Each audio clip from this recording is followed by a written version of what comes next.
ভারতের আগরতলায় বাংলাদেশের উপ হাইকমিশনারের কার্যালয়ে হামলা এবং ভাঙচুরের ঘটনায় বাংলাদেশের বিভিন্ন স্থানে বিক্ষোভ এবং সমাবেশ হয়েছে।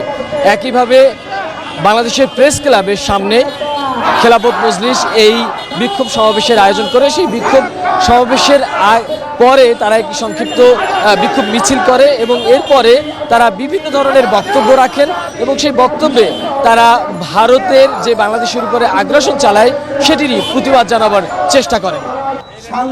শান্ত বাংলাদেশকে অশান্ত করার জন্য বিভিন্ন অজুহাতে এখানে তোমরা আন্দোলন করার জন্য চেষ্টা করছো।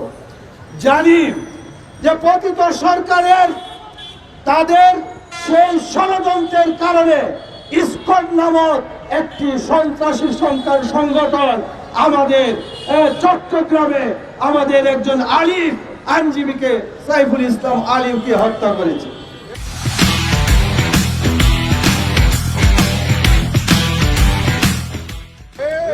এবং এই ইসকনের মাধ্যমে পতিত স্বৈরাচারের দূষণ আওয়ামী ছাত্রলীগের সন্ত্রাসীরা মাঠে ময়দানে একত্রিত হয়ে বিশৃঙ্খলা তৈরি করে সরকারকে তারা বেকায়দা ফেলার জন্য ব্যর্থ চেষ্টা করেছে।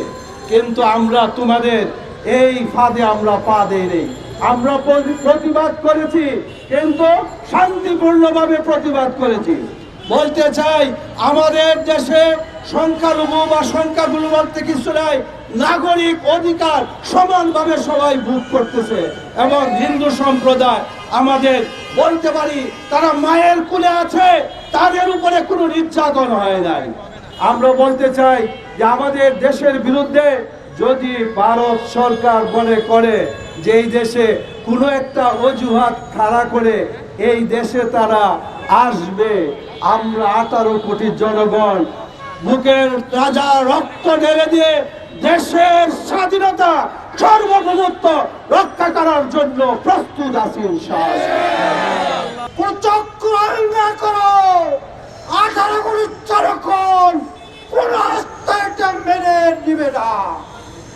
আমরা এই সভা থেকে দাবি করতে চাই, ইসকন একটি সন্ত্রাসী সংগঠন, তাকে অবশ্যই নিষিদ্ধ করতে হবে।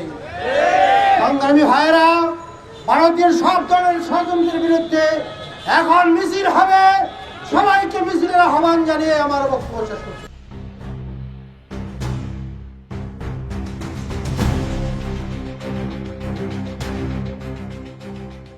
আমরা সবাই মুসলমান, ভারতের দালালেরা হুঁশিয়ার।